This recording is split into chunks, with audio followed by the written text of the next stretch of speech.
Yogi Adityanath ji Bharatiya Janata party के अनुशासित कार्यकर्ता कभी नहीं रहे। 2017 में उनका नाम मुख्यमंत्री के लिए था ही नहीं। मुख्यमंत्री पद की शपथ तो किसी और को दिलवाई जा रही थी। किसको दिलवाई जा रही थी बता दीजिए। मनोज सिन्हा को पूजा भी कर चुके थे। सारे मीडिया को पता है, पूरे देश को पता है। और पता नाविका जी को भी है। बहुत वरिष्ठ पत्रकार है, बहुत जानकारी रखते हैं। हुल्लड़ डिबेट में आपका स्वागत है। पिछले 1-2 सालों से नेता प्रतिपक्ष राहुल गांधी ने जातिगत जनगणना के मुद्दे को इतनी जोर से पकड़कर रख लिया है कि सत्ता पक्ष के लोग यानी बीजेपी तिलमिलाई हुई रहती है। जब भी राहुल गांधी से किसी भी मुद्दे पर सवाल पूछा जाता है तो राहुल गांधी सीधे जातिगत जनगणना कराने को लेकर बीजेपी और पीएम मोदी पर जोरदार प्रहार करने लगते हैं, जिससे देश भर में राजनीतिक घमासान तेज हो जाता है। तो दूसरी तरफ यूपी के सीएम योगी आदित्यनाथ हिंदुत्व के मुद्दे पर कांग्रेस और समाजवादी पार्टी को लगातार निशाने पर रखते हैं, जिनमें योगी आदित्यनाथ का एक बयान खूब चर्चा में रहा था, जब उन्होंने कहा बटेंगे तो कटेंगे। इन्हीं सारे मुद्दे पर सपा प्रवक्ता राजकुमार भाटी ने बीजेपी प्रवक्ता और गोदी एंकर के दिमाग की बत्ती जला दी। अंत तक देखिए यह शानदार डिबेट। आइए देखते जाएगा। मैं राजकुमार भाटी जी आपसे पूछूंगी, ये जिन्ना की बात कहां से आई?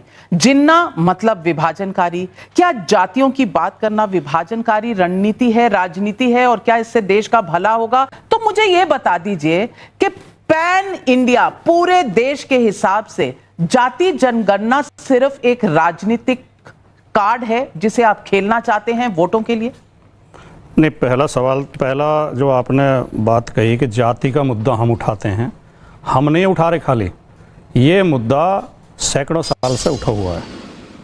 जो कुछ जातियों के साथ ये हर जो सजग व्यक्ति होगा, जो जागरूक व्यक्ति होगा, जो बुद्धिजीवी होगा, जिसे जानकारी होगी, वो सब मानेंगे कि हमारी दुर्भाग्य से हमारी सामाजिक व्यवस्था में कुछ लोगों के साथ बहुत अन्याय हुआ है। उन्हें सत्ता से, संपत्ति से, सम्मान से, शिक्षा से वंचित रखा गया है, जानबूझकर वंचित रखा गया है। उन लोगों के हक की बात करना, उन्हें बराबरी में लाने की बात करना आज हम नहीं कह रहे। ये बात बाबा साहब डॉक्टर अंबेडकर भी कह रहे थे, उनसे पहले ज्योतिराव फुले भी कह रहे थे, उनसे पहले पेरियार भी कह रहे थे। ये हमारा संविधान भी कहता है। हमारा संविधान व्यवस्था करता है कि पिछड़े, दलित और आदिवासियों को बराबरी में लाने के लिए उनके लिए विशेष प्रावधान किए जाएं, उनके लिए विशेष सुविधाएं दी जाएं, शिक्षा में भी और नौकरियों में भी और राजनीति में भी। उन योजनाओं को लागू नहीं किया गया है, उनका लाभ इन वर्गों को नहीं पहुंचा है। हम इसलिए ये कहते हैं कि एक बार ये सर्वे हो जाए कि उनकी आबादी कितनी है और शिक्षा, संपत्ति, सत्ता में वो कितने प्रतिशत हैं। अगर वो कम है तो उन्हें बराबरी में लाने के लिए प्रावधान किए जाएं। दूसरी बात, अगर भारतीय जनता पार्टी जातिवाद की विरोधी है तो भारतीय जनता पार्टी आज कानून लेके आए कि इस देश में किसी को भी जाति बताने पे और जाति पूछने पे दंडित किया जाएगा। जाति व्यवस्था को खत्म कर दें आप। जब बच्चे को एडमिशन दिलाने जाते हैं नर्सरी में, सबसे पहले कॉलम में लिखा जाता है धर्म, फिर जाति। कैसे जातिवाद खत्म होगा? तीसरी बात जो इन्होंने कहा, तो फिर राहुल गांधी की जाति जब पार्लियामेंट में पूछी गई थी तो अखिलेश यादव एकदम उचक कर खड़े क्यों हो गए थे? वहां जाति पूछना गाली है, बाहर जाति पूछना सही है। राजनीति के लिए कई टॉपिक हैं। अब राजनीति का टॉपिक तो ये भी निकाला गया है, जो अखिलेश जी ने निकाला, कि योगी जी को अलग पार्टी बनानी पड़ेगी, भारत जोगी पार्टी। भाई ये कहां से? अपनी पार्टी में संभाल लीजिए चाचा भतीजा, तो बाहर की पार्टी में आपको कैसे इतना ज्ञान है? योगी जी ने अपने संगठन से 2007 में प्रत्याशी लड़ाए थे, 2012 में प्रत्याशी लड़ाए थे। एक प्रत्याशी तो उनके बीजेपी के अधिकृत प्रत्याशी को हरा के चुनाव जीता भी था। हिंदू या वहानी के झंडे पे वो चुनाव लड़ाते थे। योगी आदित्यनाथ जी भारतीय जनता पार्टी के अनुशासित कार्यकर्ता कभी नहीं रहे। 2017 में उनका नाम मुख्यमंत्री के लिए था ही नहीं। मुख्यमंत्री पद की शपथ तो किसी और को दिलवाई जा रही थी। किसको दिलवाई जा रही थी बता दीजिए। मनोज सिन्हा को पूजा भी कर चुके थे। सारे मीडिया को पता है, पूरे देश को पता है। और पता नाविका जी को भी है। वो तो इंटरनल मामला है, इनको कैसे पता? बहुत वरिष्ठ पत्रकार हैं, बहुत जानकारी रखती हैं। पता आपको भी है और आपकी मुस्कुराहट बता रही है। बहुत चीज समाजवादी पार्टी के अंदर जो हो रहा है वो भी पता है। योगी आदित्यनाथ ने अंदर हो रहा है, वो अंदर की बात है, आपकी बात है। योगी आदित्यनाथ ने पार्टी मेरे नाविका जी थोड़ा सा समय, योगी आदित्यनाथ जी ने धमकी दी थी, पार्टी तोड़ दूंगा। धमकी के आगे झुक के उन्हें मुख्यमंत्री बनाया गया था। आज भी दोनों उप मुख्यमंत्री उनके योगी आदित्यनाथ लखनऊ में मीटिंग बुलाते हैं उप मुख्यमंत्री उड़ के हवा से दिल्ली आ जाते हैं। एक वाक्य मुझे, तो ये इनसे क्या उम्मीद कर सकते हैं? कभी भी पार्टी बना सकते एक हैं। वाक्य मुझे लगता है शहजाद और एक सवाल पूनावाला आपने- नए अखबारें भिजवा दीजिए इनके घर, एक सवाल- और नए टीवी चैनल, क्योंकि ये पुरानी एक सवाल जो आपने इनसे पूछा अजय जी से, वो आपको मुझसे पूछना चाहिए था, मैं उसका जवाब भी दूंगा। मैं आ रही हूं, पहले इसका देखिए, जवाब। ऐसा है, वैसे तो एक कहावत है, झांकी रही भावना जैसी प्रभु मूरत दिखे तिन तैसी। जो अपने अब्बाजान के हाथ से माइक छीन ले मंच से, उनको तो हर जगह पार्टी टूटती हुई नजर आएगी। इनके तो वही संस्कार है कि अब्बाजान के हाथ से भरे मंच से धक्का मार के 60-70 वर्ष के एक व्यक्ति को अपना माइक छीन लिया। अब मैंने नाम नहीं लिया, पर विवेक जी और समाजवादी पार्टी के चेहरों की हवाइयां उड़ी हुई नजर आती है। हम तो खुश पता हैं। चलता है कि औरंगजेब के भाई, बाद अपने अब्बाजान के नहीं, हाथ नहीं, से माइक कोई छीनने का अब्बाजान काम नहीं। अगर किसी ने किया है तो हम किसने किया है? आपका शुक्रिया दूसरी अदा बात- करते हैं, दूसरी बात- हम आपका दूसरी शुक्रिया बात- अदा करते विवेक जी, हैं मैं आपके कि बीच में अखिलेश बोल जी रहा के था। अब्बाजान विवेक को जी, मैं आपके बीच में आपकी नहीं- सरकार ने देखिए, सम्मानित एक तो किया। बात यह है, एक- तो एक विवेक करके, जी, एक- एक विवेक जी, करके। कम से कम मैं तो आपने देखिए शुरुआत में आपने शुरुआत में आपने प्रधानमंत्री आ जाए, गवर्नर आ जाए, फोटो सेशन में सब हटा दिए जाते हैं।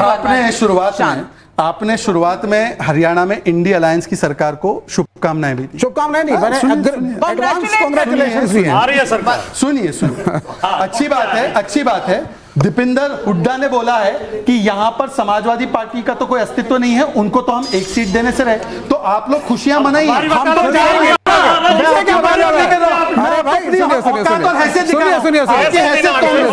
अरे भैया देखो, हम तीनों, अजय भाई, डालो शासन करो। सवाल ये भी है, भाई हम तो तीनों इकट्ठे क्योंकि खड़े हैं। भाटी जी, हम तो एक तीनों इकट्ठे मिनट, हरियाणा विवेक जी और अजय जी, नहीं एक सेकंड, नोच रही है, फूट डालो शासन करो, डिवाइड एंड रूल। वो तो आपके लिए, वो तो आपके लिए, क्योंकि आप जितनी सीटें जीते। सुनिए, हरियाणा कांग्रेस को समाजवादी पार्टी की जरूरत है, जो कि सपा की तरह समाजवादी पार्टी का हरियाणा में कोई जनाधार नहीं है। दीपेंद्र हुड्डा राष्ट्रीय स्तर पे अब बना लो, अब पूछिए, हमें कोई दिक्कत नहीं है, आपको क्या दिक्कत है? चलिए, अरे हमें कोई दिक्कत हरियाणा कांग्रेस का समर्थन, हरियाणा पे फिर किसी और दिन, आज उत्तर प्रदेश चलते हैं। मुझसे पूछो तो मैं जाति बताऊंगा। पे कह रही हूँ, जाति अब रही कहाँ है? देखिए, मुस्लिम की बात करो, मुस्लिम के साथ अन्याय जातियों के साथ होते थे, उन्होंने ईमान लाए, वो मुस्लिम बन गए, तो जाति व्यवस्था रही नहीं वहां। तो अब सुनिए, SC ST उनको स्पेशल प्रिविलेज दे दिया,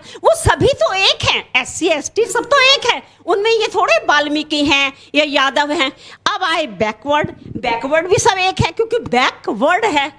और रहे ब्राह्मण की तो ये हालत है, फिल्मों में देख लीजिए, बातों में देख लीजिए, ए पंडित इतनी बुरी तरह व्यवहार करते हैं जैसे हमने ब्राह्मणों ने ही, सुनो, ब्राह्मणों ने ही सारे देश को लूट लिया, हम ही खा गए। एक मिनट, अभी आएंगे। सवाल क्या है आपका? सवाल क्या है? नाविका जी, अगला एक सवाल है। अभी कनागत आएंगे, आप पंडितों को ढूंढते फिरेंगे। एक अभी ऐड आया है, 40-50 हजार नौकरियां हैं, जिसके अंदर सवर्ण सफाई कर्मचारी का काम करने को तैयार हैं। कहाँ है जाति व्यवस्था? सवाल है, भाटी जी जवाब देंगे, भाटी जी जवाब देंगे। नहीं, बहन जी के सवाल में ही जवाब छिपा है। सवर्ण जातियां सफाई कर्मी का काम करने को तैयार हैं, यानी जुल्म हो गया। आप कुछ जातियों पे थोपना चाहते हैं ये काम भी जाति करेगी। जो सीवर में उतरते हैं, 500 रुपए के लिए सीवर में कूद जाते हैं, उनमें से बहुत लोगों की मौत हो जाती है, वो एक ही जाति के लोग होते हैं, ये सबको पता है। और जो उनके साथ अत्याचार करते हैं, अब दोनों, वो भी कुछ चुनिंदा जाति। इस देश में मैंने शुरू में भी कहा था, जातिवाद हमारा एक कोड है, बीमारी है, ये दूर होनी चाहिए। लेकिन ये तभी होगी जब पहले हम सबको समानता। सवाल है, जातिवाद कोड है, लेकिन चाहिए जातिवादी। आपने क्या कोड ही चाहिए। उन्होंने क्या कहा? उन्होंने कहा कि सफाई कर्मी के लिए भी सवर्ण जातियां नौकरी आप तीनों लोग जो कर रहे हैं, आप तीनों लोग तय करके बोलने नहीं दे रहा। सफाई का काम क्यों नहीं कर सकते? मुझे बोलने मैं मंदिर में पूजा क्यों नहीं कर सकता? मुझे बोलने तो देंगे। मैं पुजारी क्यों नहीं हो सकता? आप सफाई कर्मी क्यों नहीं हो सकते? एक पंडित को बोलने नहीं दे रहा। सारी जातियां महान पंडित हैं। को बोलने नहीं दे एक बेचारा पंडित। अब मैं तो पत्रकार था, इन्होंने मुझे पंडित बना के भाटी पार्टी बोलने नहीं दे रहे, और मैं मानता हूँ एक भाटी मिनट, ज्यादा हर्षवर्धन ताकतवर है। त्रिपाठी जी बोल ले। मैं मानता हूँ कि भाटी ज्यादा ताकतवर है, लेकिन दोस्तों, विपक्ष जातिगत जनगणना कराने की मांग कर रहा है। कांग्रेस नेता राहुल गांधी ने भी कहा है कि जाति के आधार पर गणना होनी चाहिए और ये हम करवा कर रहेंगे। दूसरी तरफ सीएम योगी ने हिंदुओं को साफ संदेश किया है कि अगर हम बटेंगे तो कटेंगे। इस पर आपकी क्या प्रतिक्रिया हमें जरूर बताएं। वीडियो पर लाइक कमेंट करना ना भूलें। धन्यवाद।